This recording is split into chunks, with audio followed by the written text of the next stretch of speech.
Here, U is in beheer. Ons sing dit, ons bid dit, ons glo dit, Here, ons leef dit. Maar Here, soos Dawid, soos Paulus, soos U self in die tuin van Getsemane in gebed verwoord het, Here, daar is ook dae wat dit vir ons moeilik is om vanuit U is in beheer te leef in hierdie wêreld. 'n Wêreld waar nie net lewe nie, Here, maar ook sterwe 'n realiteit is. Here, ons wil vanoggend aan U, die een wat lewe gee, die Alfa en die Omega, die een wat ook by ons is, Here, as ons lewe hier in hierdie dimensie nie voortgaan nie, Here. Die een wat daar is as ons in 'n ander dimensie bly voortbestaan. Aan U wil ons vanoggend die eer bring en ons wil ook vra, Here, as ons hieroor gesels, die verstaanbare en die onverstaanbare in een sin, lewe en sterwe, wil jy ons elkeen vanoggend kom besoek. Kom aanraak, Here, deur U Gees wat in ons woon. Ons vra dit in Jesus naam. Amen.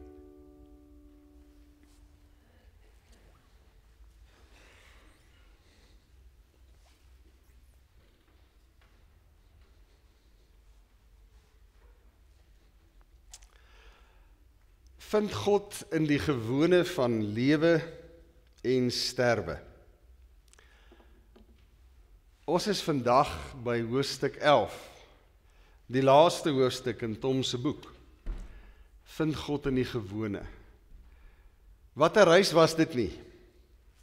Party dae met humor, ander dae met erns. Maar die laaste 3 hoofstukke was verseker nie humor of erns nie, maar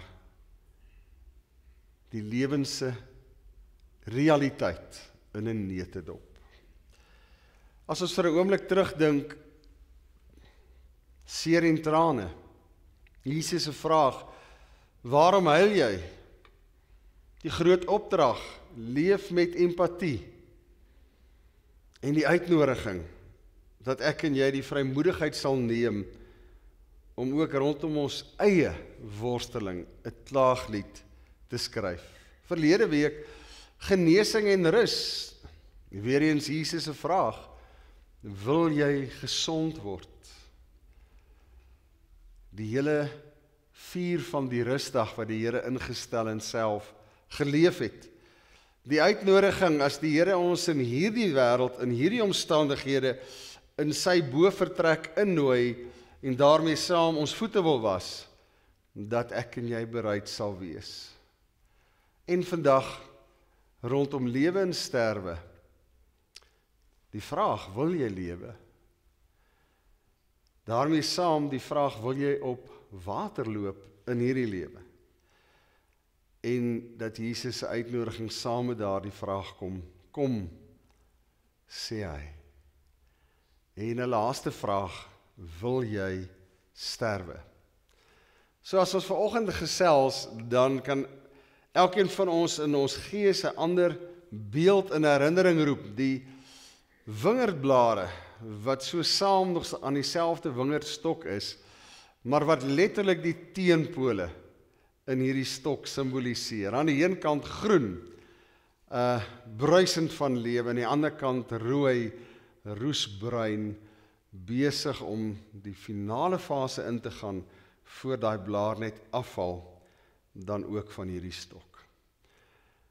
So as jy vanoggend moet sê, jou definisie van lewe, jou definisie van sterwe, hoe sal jy dit uitdruk? Ek dink baie van ons het dalk 'n benadering, die lewe is meer die mooi kant van die lewe. Die sterwe dalk nee, dis die ander kant. Of ons kan sê, weet jy, die lewe is nie maklik nie. Die lewe is 'n stryd. Maar ek weet die sterwe wat daar wag, dis die mooie. Is die een of die ander reg? Ek dink dis beter dat ons dit op 'n ander manier probeer verstaan. Dat ek en jy in die Here se hand is, wat ons mee afgesluit het. God is in beheer. Dit sluit in as ek 'n kind is, dit sluit in as ek 'n volwassene in my grysheid voor hom staan. Dis nie gekoppel aan 'n seisoen nie.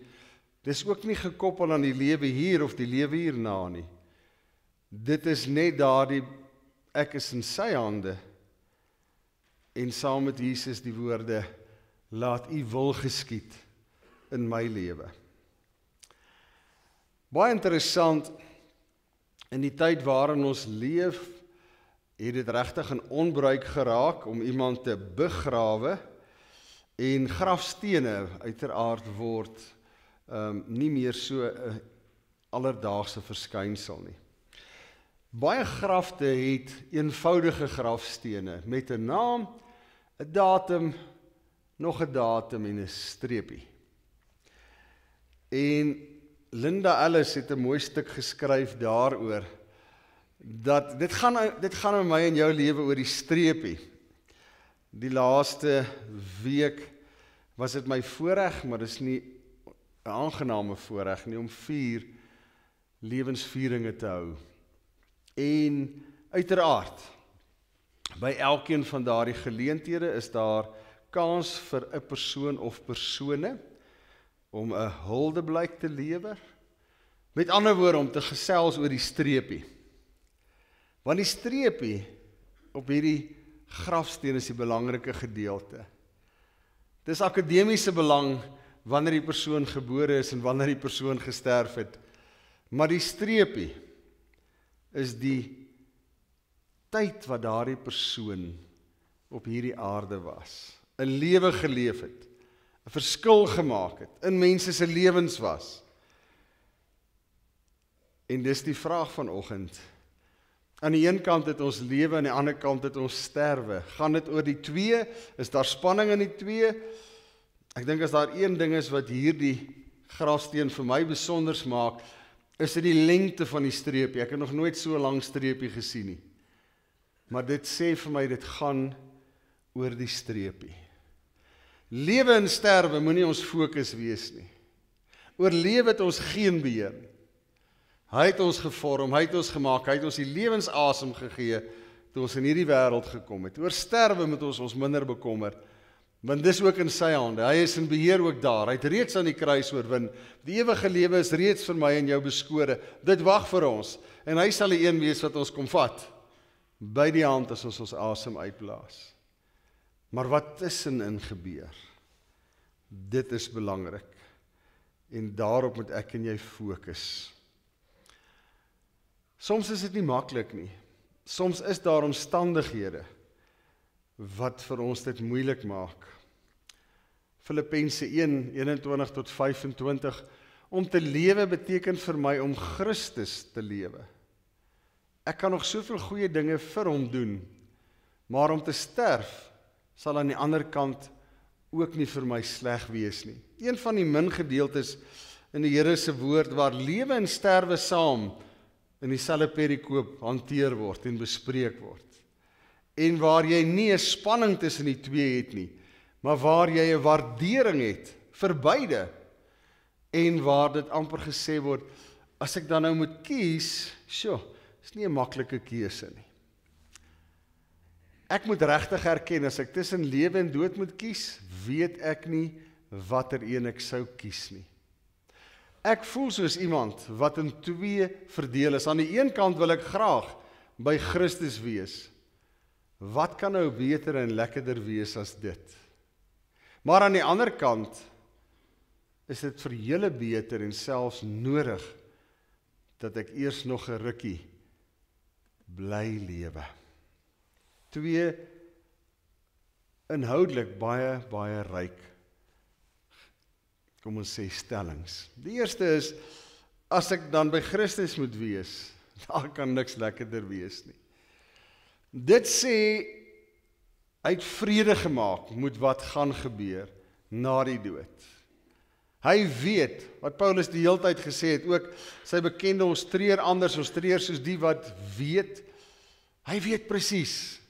En omdat hy weet, en omdat ek en jy weet, behoort dit ook in my en jou 'n gesindheid te wees van, weet jy, as ek moet sterwe, of dit nou vandag, of môre, of 10 of 20 jaar is, daar kan niks lekkerder wees nie. Daar moet nie by my 'n negativiteit, 'n vrees, 'n angs vir sterf wees nie. Is dit nie hartseer? Dis een van die eerste vrese wat 'n werklikheid word in ons lewens. Ek onthou dit in my eie lewe. Ouderdom 5, 6. Ek onthou presies waar ons gebly het, hoe ek saans opgestaan het uit my kamer na my ma toe gestap het. En die ding wat ek voor bang was, sê nou een van julle twee gaan dood. En ek hoor dit hier en daar by my kleinkinders nou soos hulle ouer word.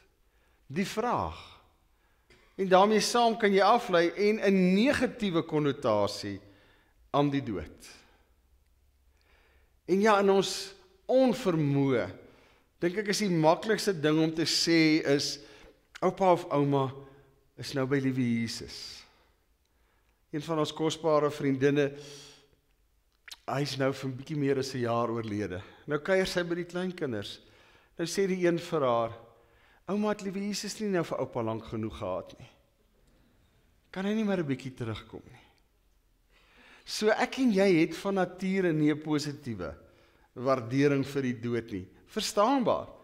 Want dit ontneem my en jou die teenwoordigheid in hierdie wêreld. In die tweede gedeelte hier sê dit so mooi. Ja, ek weet, om by hom te wees gaan wonderlik wees, maar om by julle te wees is vir julle ook belangrik. En dalk is dit hier waar ek moet fokus. En dit kom in die leef van hy streepie.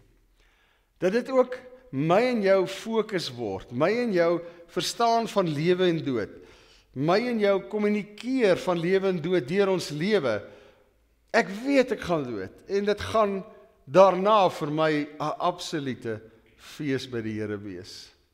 Maar as ek nog hier is, gaan dit nie oor wat ek wil doen, waar ek nog wil gaan, waar ek nog wil reis nie. Dit gaan gewoon oor die Here gebruik my hier in ander se lewens. Kom ons lees dit weer. Maar aan die ander kant is dit vir julle beter en selfs nodig dat ek eers nog 'n rukkie bly lewe. As dit my gesindheid is as ek in die oggend opstaan, Here, dankie vir hierdie dag. Here, vandag is daar iemand wat my nodig het. U het hierdie dag aan my gegee, sodat ek in iemand se lewe iets kan beteken. Wys my, help my om dit te kan doen. Inderwaarheid is ek seker dat ek nie nou al sal doodgaan nie. Ek sal nog 'n ruk lank vir julle gespaar bly. Ek moet julle eers verder op die pad van geloof help, sodat julle net al hoe blyer kan word, omdat julle Christene is. Om hulle te lei, om by daai punt te kom, om te sê, ook in jou verhouding met die Here, is jy op die punt om te kan sê, Here, is vir my moeilik om te kies. Aan die een kant, dit sal so lekker wees by U. Aan die ander kant, ek het nou weer 'n verantwoordelikheid teenoor die wat U aan my toevertrou het. En terwille van hulle, as ek dan in hierdie lewe bly, gaan ek dit voluit lewe. As dit 'n ou se gesindheid is op lewe en dood, begin jy die lewe anders beleef en ontdek jy God in die gewone, in die teenpole van lewe en sterwe. Tom vertel dat hy die oggend wat hy hierdie pyn in sy bors begin kry het, by die huis was en hy het geweet, dit is nie goed nie. En Lolly is 'n baie perfeksionistiese persoon, so sy vergeet nie sommer iets nie. As sy kantoor toe gaan, is sy voorberei en alles is reg, en is in die kar en sy ry. Die oggend, by hoë uitsondering, het sy iets vergeet. En sy moes omdraai. En toe sy in die huis instap, toe sien sy, hy is nie goed nie. In die gewone, ek het iets vergeet. Maar daardie teenpole van lewe en dood in my en jou lewe. En ja, as sy nie daar was nie, kon daardie dag soveel anders dalk geëindig het. Ek onthou een oggend het ek pannekoek kantoor toe gebring. En dit was 'n absolute teleurstelling. En ek het gesê, ons gaan dit nie eet nie, ek vat dit nou terug. Pannekoek het teruggevat, paar minute, en hulle het my daarvoor terug my geld gegee, en ek is huis toe. Toe ek in die straat opdraai, is daar 'n kabaal aan die gang. Dis polisievoertuie, toe was daar so pas 'n gewapende roof, en sekondes voor ek in die straat opgedraai het, is die twee voertuie waarmee hulle ontvlug het, daar in die straat af langs mekaar. Was dit nie vir die pannekoeke nie, het ek in hulle vasgery. Lewe en dood. Maar God is in die gewone, elke dag. Tom sê, T.T. Kloete se gedig Uitgedun, het op sy reis van herstel na die hartomleiding ander betekenis gekry. Ek dank U dat ek, Heer, soos van ouds vanoggend weer my baard mag skeer.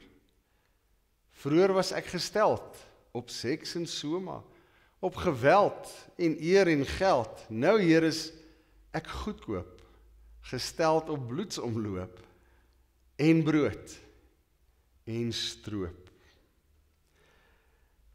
Dinge wat vir 'n mens belangrik is, na so 'n lewe-dood ervaring, waar jy daai realiteit het, maar die grens vir my nou tussen lewe en dood is baie, baie vaag.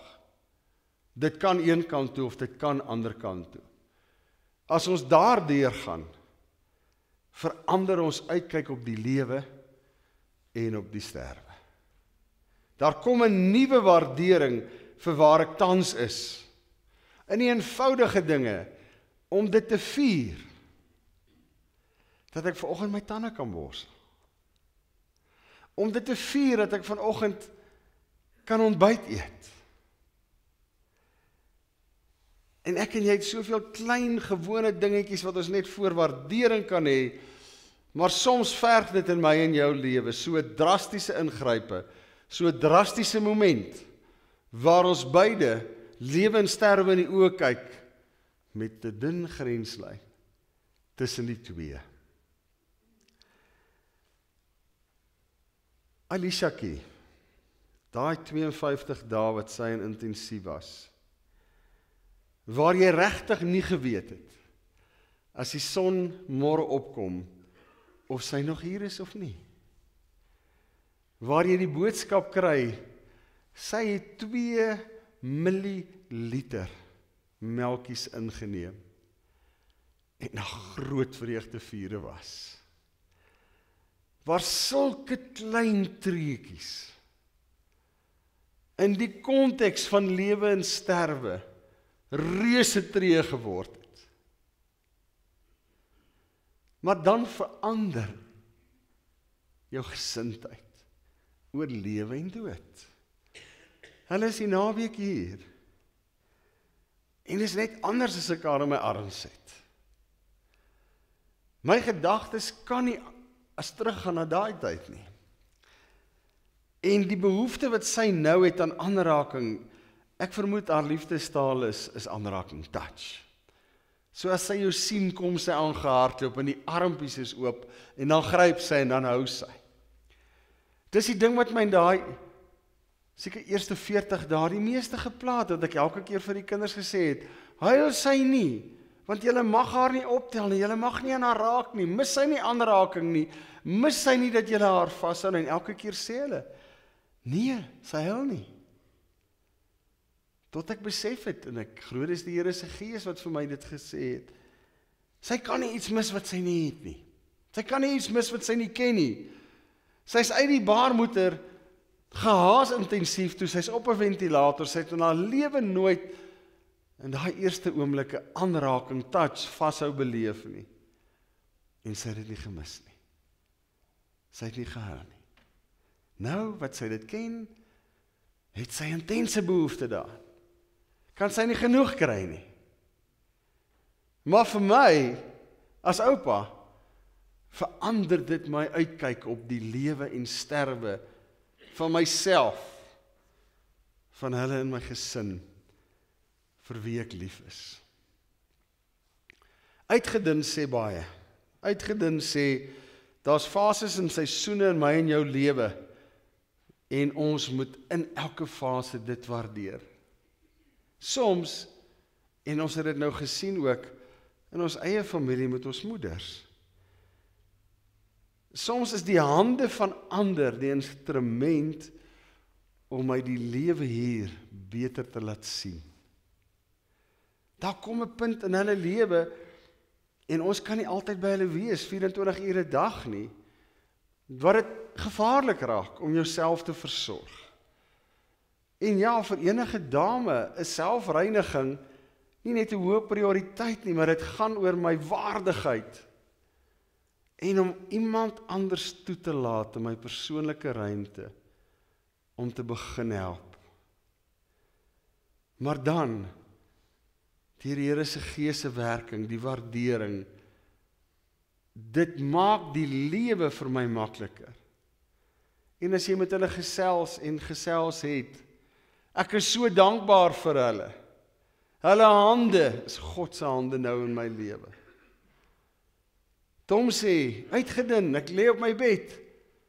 Ek mag amper nie beweeg nie. Hier kom David by my in. Hy noem my Molungu. Hier lê ek het kouse aan, spierwit is, verklonte.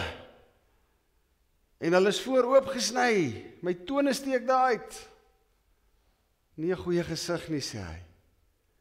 Molungu sê, jou naels, kan ek dit vir jou gou knip. En in die teere hande van David, het hy hierdie Molungu van hom, sy voete versorg.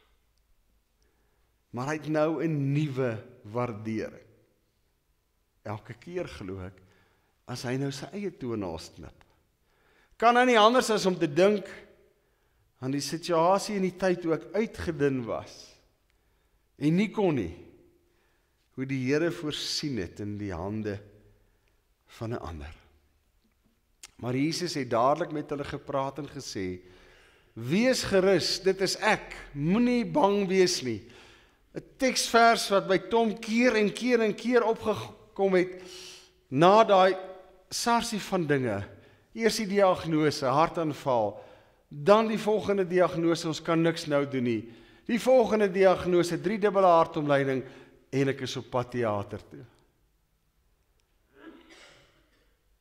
Lewe, sterwe, met 'n fyn grenslyn tussenin. En watter skrifgedeelte het by hom opgekom, wat hy in sy brein as 'n refrein en 'n refrein en 'n refrein herhaal het. Jesus se woorde, wees gerus, dit is ek, moenie bang wees nie. Jesus se woorde aan sy disippels toe hulle besig was om te vergaan in die storm. Jesus se woorde aan Tom toe hy besig was om te vergaan in sy storm. Jesus se woorde aan my en jou, wanneer ek en jy die storms van ons lewe moet beproef wat ons bestaan kan bedreig. Wil hy ook vanoggend vir my en jou kom sê, wees gerus as dit kom by lewe en sterwe, met 'n baie dun, fyn grenslyn. Dit is ek. Moenie bang wees nie. Tweede vers in die Here se woord, waar lewe en sterwe saam is. As ons lewe, leef ons tot eer van die Here, en as ons sterwe, sterf ons tot eer van die Here.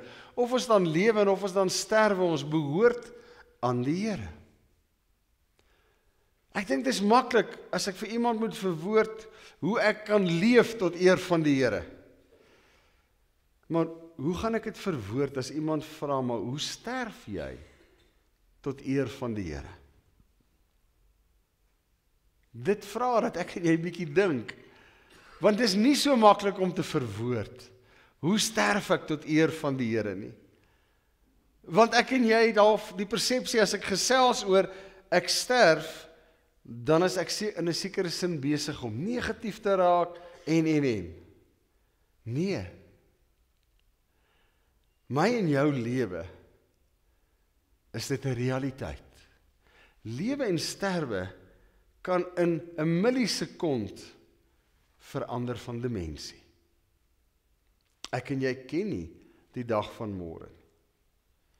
Ek en jy het geen idee of ons môre hierdie tyd nog hier is nie. En wanneer dit gebeur, is dit in 'n millisekonde uit hierdie lewe in die lewe saam met die Here. Maar hy sê, beide, lewe en sterwe, doen dit tot eer van die Here. En waarin lê die geheim? Ons behoort aan die Here. Dis hoekom in die begin daardie foto gewys het van die 2 hande wat die boompie so inhou. Daardie boompie, of hy dit nou gemaak of nie maak nie. Dit gaan nie of hy in die beste grond staan of in die dorste grond nie. Of jy hierdie vooruitsig het, hy gaan mooi lewe en vrugte dra, en hierdie vooruitsig, hy gaan net verlep en vrek nie. Hy is in hande. En daar behoort hy. En daar is hy veilig. 1 Petrus 2, hy het self ons sondes in sy liggaam aan die kruis gedra. Daardeur is ons vir die sonde dood en kan ons lewe in gehoorsaamheid aan die wil van God. Deur sy wonde is jy genees. Net 'n uitbreiding van wat dit beteken om te sê ek behoort aan die Here. Want as ek aan hom behoort, begin daar by my 'n vryheid ontstaan oor lewe en sterwe. Is die een of die ander nie 'n bedreiging of 'n vreugde nie. Beide is 'n realiteit van 'n kind van die Here en die feit dat ek in sy hande is. Net soos hy beheer het oor my lewe, net so het hy beheer oor my sterwe. Net soos hy voor ek begin lewe het, my gevorm het in die moederskoot. Net so sê hy, sal ek na my sterwe woonagtig wees in 'n plek in die Vaderhuis wat hy met sy eie hande voorberei het. Die baarmoeder, die Vaderhuis, die kamer daar. Hy is in beheer. En ek en jy behoort volledig aan hom. Miskien net, ek sal dit nooit vergeet nie, ek kry eendag 'n oproep, sussie wat ek baie goed ken en baie lief voor is, en sy sê, hulle het nou 'n ervaring gehad, hierdie lewe dood, dat 'n persoon in die teater gesterf het. En as iemand sterf in 'n hospitaal, is daar protokol. Daar is sekere dinge wat dan moet gebeur. En soos ek verstaan het, een daarvan, is dat 'n ander geneesheer van buite die teater sal inkom, en dan klinies onafhanklik dieselfde diagnose moet doen. Die persoon wat besig was, die chirurg, ja, hy sê, dis die tyd, hierdie tyd het hierdie persoon te sterwe gekom. Maar iemand van buite af moet kom om dit te bevestig. So, jy laat dan die persoon letterlik gekoppel aan alles wat gekoppel was, totdat daar iemand kom. En terwyl hulle wag vir hierdie persoon, begin die monitor. En die hart het self weer spontaan begin klop. En omdat geen van die masjiene ontkoppel is nie, was daar geen skade nie. En die chirurg wat besig was, moes terugkom om verder te opereer en klaar te maak. En daardie persoon is uit die teater terug saal toe. Maar daardie grenslyn tussen lewe en dood, dis net die Here wat die gang daarvan bepaal. En soms gebeur dit, dat van ons menslike kant af dit verby is. Maar daar het die Here weer ingegryp, en daardie persoon se hart het weer begin klop, wat nooit gebeur nie. Maar daardie dag het dit gebeur. En die grenslyn is weer oorgesteek, van dood, van sterwe na lewe. Die geheim is in my en jou lewe, aan wie behoort ons? Deur wie se wonde is daar vir ons? Ook in die hiernamaals, volkome vryheid en genesing gebring. So hoe leef ek en jy met lewe en dood, met lewe en sterwe, om te sê, Here, ek wil elke oomblik met daai volkome gemoedsrus leef. Sterf ek nou, dit gaan lekker wees, ek is by. Sterf ek nie nou nie, het U my nodig in die lewens van ander? Is ek steeds hier om in hulle lewe 'n verskil te maak? En die klein dingetjies in die lewe te geniet. So ek dink die eerste is, wees realisties, dood is normaal. En ek weet nie, wanneer my tyd is nie. Leef sonder vrees.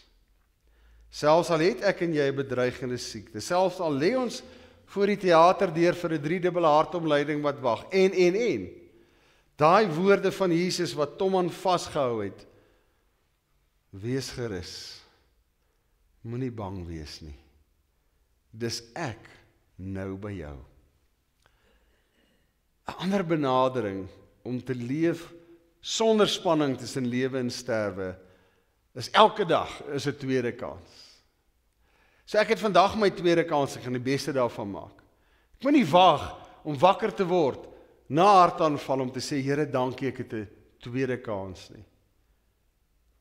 Leef elke dag as die tweede kans. Maar meer nog, leef daardie tweede kans, die nuwe dag, met 'n skoon bladsy. Want as ek met 'n skoon bladsy leef, dra ek nie my projeksies, my drome, my wense van gister oor, my bucket list wat ek nog nie by gekom het nie. Dan staan ek voor 'n nuwe dag en ek kan sê, Here, hier is ek, gebruik my waar U my wil gebruik. Vier die goeie met die slegte. As dit gaan oor lewe en dood, laat die Gees so in my en jou teenwoordig wees, om selfs in die donkerste tye die lig te kan sien. Ek kan nie eers meer haar naam onthou nie, ek het op 'n stadium al dit in die erediens gewys, 'n jong dame, wat in haar vroeë 30's kanker opgedoen het, kleinkindertjies, en hoe sy getuig het oor haar pad, van siek word, sieker word, en sy gaan nou sterf.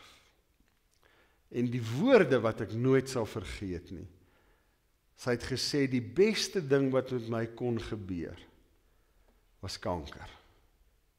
En toe het sy gesê, hoekom? Want van daardie dag af, het sy elke dag as 'n tweede kans beleef. Sy het elke dag skoon bladsy gevat en hom volgeskryf. En haar familie is bevoorreg om al die bladsye wat sy elke dag skoon begin het, te kan lees nou dat sy by die Here is. Vier die goeie met die slegte. Onthou die Sabbat.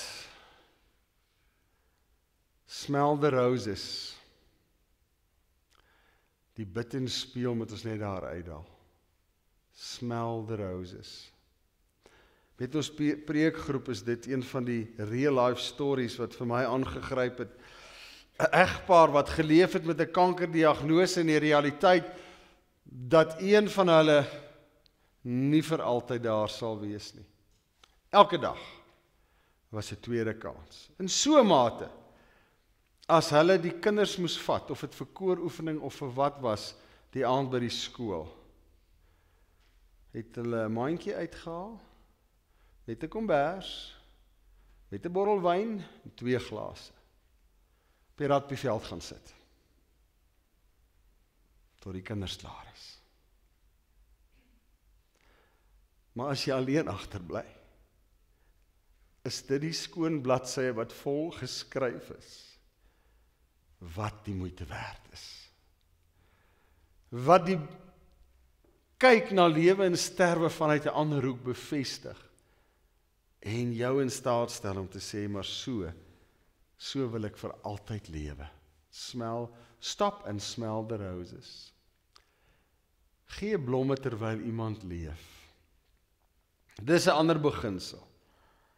Dis vir my seker die hartverskeurendste, as ek na iemand afgesterf het by die familie kom, en jy hoor en sien en beleef spyt. Spyt van dinge wat nie gesê is nie. Spyt van dinge wat nie gedoen is nie. Spyt van,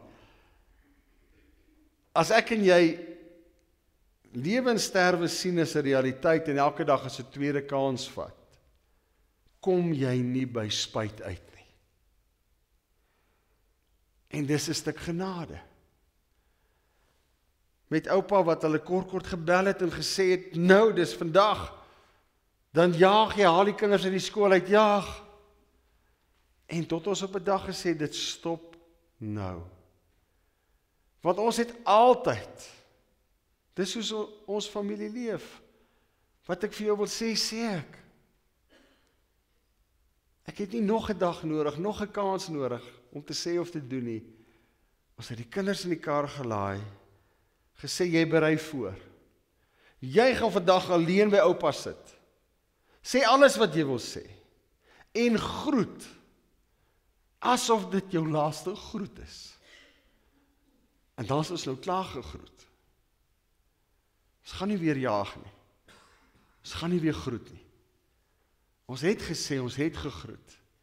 En ons het so geleef. So ja, ek weet nie hoe leef jy jou lewe nie. Ek weet nie hoe leef julle familie julle lewens nie. Maar glo my, ek kan getuig daarvan. Spyt is nie 'n lekker ding om mee saam te leef nie. Ek sien dit so gereeld in my werk. Begin net anders leef. Vandag is ons tweede kans en dit kan die laaste kans wees. Ons kinders is die naweek almal hier. As ons vandag mekaar groet, ek het nie behoefte en hulle het nie behoefte om ooit, as ons mekaar nie weer sien, iets te sê nie. Klaar gesê, klaar vasgehou, klaar gedruk. Daar moet nie 'n spanning wees tussen lewe en dood nie. En na die reeks en na hierdie week se voorbereiding is dit iets wat ek graag by my kleindogters wil vestig. Ek weet nie hoe nie. Ek het nie die woorde of taal daarvoor nie. Maar ek wil hulle vrees wegvat dat oupa of ouma of pappa of mamma of wie ook al iets kan oorkom. Ook daai greep wat sterwe en dood op hulle gedagtes het, dit moet gebreek word. Toevallig? Nee, toevallig. Was dit toevallig dat Lolly iets vergeet het? Nee, dit was die Here se lig. Was dit toevallig dat ek daai oggend 'n batch slegte pannekoeke gekry het? Nee, dit was sy lig op daai oomblik, ook in ons lewens. Struikelblokke. Ek aanvaar die lewe as vanselfsprekend. Ek staan vanoggend op en ek skryf verder aan gister se bladsy. En vanaand sê ek vir myself, wat gaan op môre se bladsy kom? Die oomblik as ek so begin leef, is hy nie meer in beheer in my lewe nie. Is ek besig om die lewe op 'n ander manier te sien as wat God dit dalk sou wou gehad het. Stel die diep gesprekke altyd uit. Dis die ander ding. By doop is dit altyd vir my voorreg as ek met 'n ouer paar praat voor mens doop. Om vir hulle te sê, besef jy het 'n onvervreembare voorreg om hierdie kind na die Here te lei. Moenie staat maak op 'n juffrou of 'n meneer by 'n skool. Moenie staat maak op 'n kamp dat jou kind die Here moet ontmoet. Moenie wag dat hulle iewers vandaan moet kom en vir jou sê, papa, mamma, Jesus is koning van my hartjie nie. Dan het jy jou voorreg geabdikeer. Dis jou voorreg, onvervreem, om jou eie kind na die Here te lei. Dis ook my en jou voorreg om met ons kinders en kleinkinders en vriende en kollegas, maak nie saak wie te deel, dat Jesus koning van my lewe is. Dat my persepsie van lewe en sterwe, die van Paulus is, as ek sterwe, dit gaan wonderlik wees. As ek lewe, het hy my nog nodig om in hele lewe iets te beteken. Of ek lewe of sterwe, ek behoort aan hom.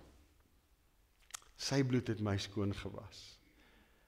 En deel dit, tydig en ontydig, beginnende by jou geliefdes.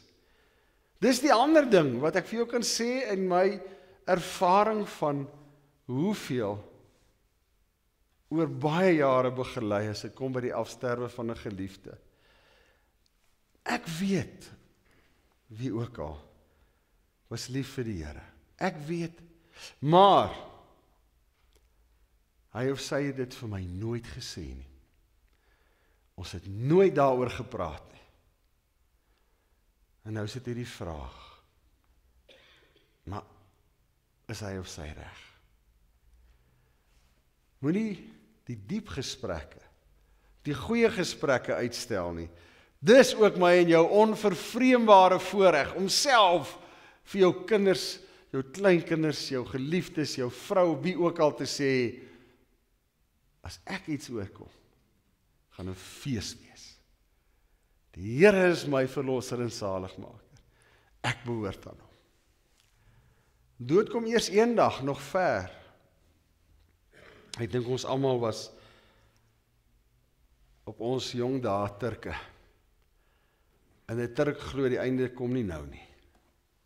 Dit lê ver. En soms is dit onbewustelik, al in ons grysheid nog steeds gedagte wat lê, dis eendag. Dit kan wees. Kan ook nie wees nie. So kom ons sê, lewe en sterwe kan in 'n millisekond in my lewe 'n realiteit word. Die onverwagte oorval my, dan spyt. Ons het dit reeds met mekaar gedeel. Kom ons skakel die onverwagte en spyt uit en doen wat ons moet doen. 3 liedere wat jy met groot vreugde rondom vandag se tema sommer kan gaan kyk en luister. Die eerste is 'n lied van Josh Baldwin met die tema Made for More. Dit is onmoontlik om die inhoud van hierdie lied deur te gee, dis 'n preek op sy eie, maar net hierdie. I know who I am, 'cause I know who you are. I have a future and it's worth the living. And I know I am yours and I was made for more. Die hele ding van leef in die moment. Weet wie jy is, leef vir hom. Natasha Bedingfield se Unwritten, stunning lied wat juis hierdie ding sê, elke dag is 'n skoon bladsy. Today is where your book begins. The rest is still unwritten. Om met daai ding op te staan. Ons wil hê die Here moet deur hierdie boek van Tom my en jou gedagtes kom vernuwe. Ons het gesê ons wil kopskuive maak. Hierdie is die 11de kopskuif om dit te sê.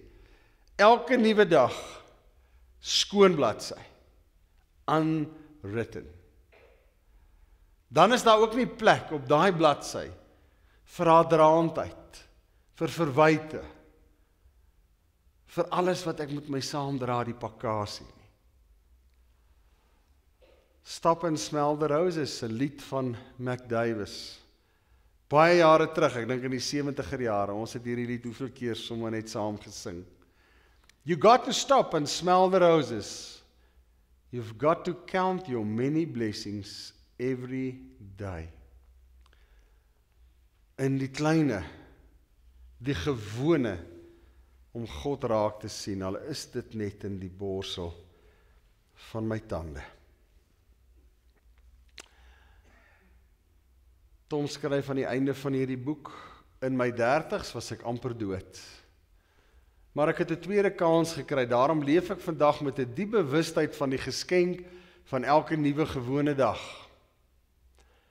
In die begrafnisformulier reflekteer ons oor die geskenk van lewe en bely ons uit Romeine 14:8. Daarom sê ons saam met Paulus, as ons lewe, leef ons tot eer van die Here, en as ons sterwe, sterf ons tot eer van die Here. Of ons dan lewe en of ons sterwe, ons behoort aan die Here. Hierdie boek is een van die geskenke wat uit my amper doodervaring gevloei het. En ek dank die Here vir lewe. As ek dan in hierdie lewe moet bly, Paulus gesê, dan is dit om vir die wat U aan my toevertrou het, iets te beteken. Die Here het Tom se lewe gespaar. En hierdie boek is deel van daai, Here, dan het ek iets om vir iemand te beteken. Hierdie boek beteken vir my en vir jou oneindig baie. Ek dank die Here dat ek steeds hier is. Ek dank die Here dat elke gewone dag 'n avontuur is. Elke dag kan nie 'n avontuur wees as ek gister se krap saam oordra. Maar as elke dag 'n skoon bladsy is, kan elke dag 'n avontuur wees. Ek dank die Here dat ook jy, ek en jy, 'n gewone dag saam met Jesus kan beleef. Ek wil afsluit. Hoe lyk jou streepie? Jy jou snaakse ding vra. As elkeen van ons vanoggend 'n briefie het en 'n pen, en ek sê vir jou, jy moet nou ietsie skryf vir jou grafsteen. Jou familie het nie woorde nie, maar hulle het vir my gevra. So ek vra vir jou, want hoe kan ek nou vir jou grafsteen woorde kies? Wat sou jy geskryf het? Wat sou jy vanoggend op jou briefie geskryf het en vir my gegee het en sê, Henny, gee dit vir die familie. Dis alright as hulle dit tussen die twee datums sit. Ek gaan nie vra wat dink jy, wat sou jy sê nie. Maar ek wil hê jy moet hierdie ding deurdink. As jy hom nie nou klaar maak nie, gaan maak hom iewers klaar vandag. En as jy enigsins bereid sou wees om dit te doen, skryf dit en sit dit in jou Bybel met vandag se datum. Dit gaan iewerste vir iemand baie beteken. Ek wil afsluit met Ines Benadi. Julle ken hom, gospelsanger, maar ook predikant, as ek reg is, in die Hervormde Kerk.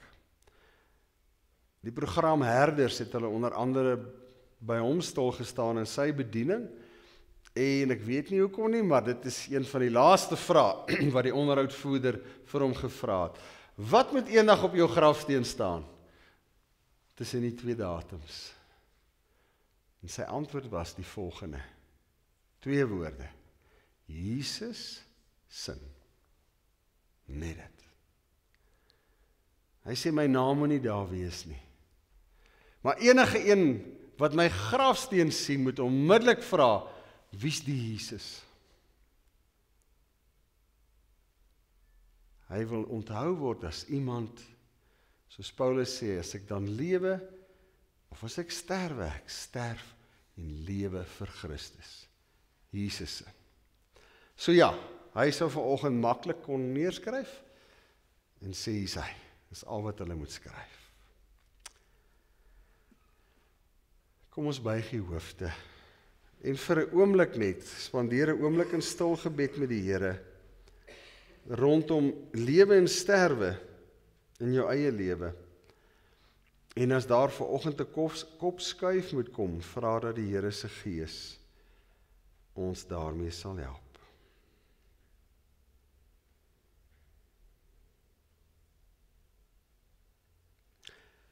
Here, ons praat so maklik oor die lewe en soms vermy ons alle gesprekke oor sterwe. Ja, Here, soms leef ons die lewe asof dit net vir myself is. En ek wil nie sterf nie, Here, omdat ek nog nie by alles uitgekom het wat ek wil doen nie. Maar Here, mag ek daar kom om te kan sê, as ek dan sterf, dit gaan 'n fees wees. As ek nog lewe, dit gaan verander wees. Of ek lewe of sterwe, ek doen dit voluit vir Christus. Amen.